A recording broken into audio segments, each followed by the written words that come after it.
Bonjour à tous, je m'appelle Isabelle Surplis, je suis conseillère régionale et conseillère municipale de la ville de Saint-Chamond. Depuis 2016, je suis menacée de viol, de violence, de décapitation, de mort en raison de mes opinions politiques et plus particulièrement en raison de ma lutte contre l'islam radical.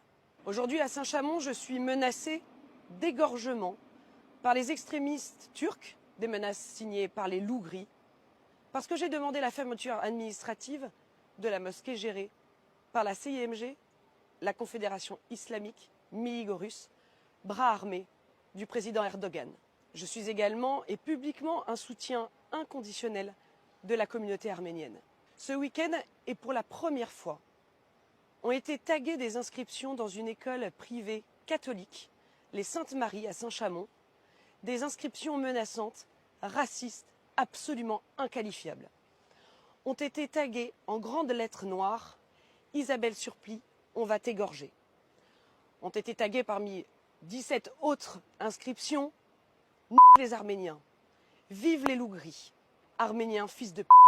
J'ai pu obtenir les photos de ces tags grâce à des professeurs et des membres de la communauté arménienne qui sont tétanisés. Je dois vous annoncer aujourd'hui que la majorité municipale ainsi que la police m'ont caché qu'il y a quelques jours, entre le 12 et le 16 avril, ont été inscrits dans une école publique primaire, cette fois-ci, l'école Le Châtelard à Saint-Chamond, les mêmes inscriptions, Isabelle Surplis, on va t'égorger, et que personne, absolument personne, ne m'a prévenu. Je suis parfaitement scandalisée du traitement de cette affaire. Je vous annonce également que mon avocat déposera plainte directement auprès du procureur de la République de Saint-Étienne. Mais bien évidemment, plusieurs questions restent en suspens. Que comptent faire les autorités publiques pour garantir ma sécurité, celle de mes proches et de mes équipes militantes? Que comptent faire les autorités locales afin de garantir la sécurité de toute la communauté arménienne? Quel type d'enquête les autorités publiques comptent-elles diligenter alors que je commence à lire dans des communiqués écrits que les inscriptions doivent être effacées au plus vite? Toutes ces questions sont évidemment restées sans réponse à ce jour.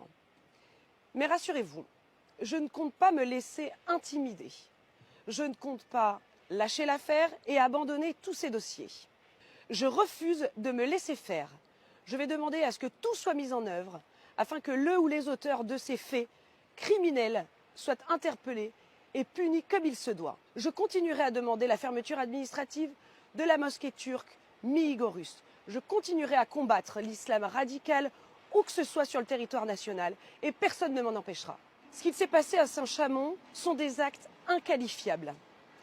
Les islamistes ont à nouveau profané les institutions les plus sacrées de notre pays, nos écoles. Il est temps de réagir.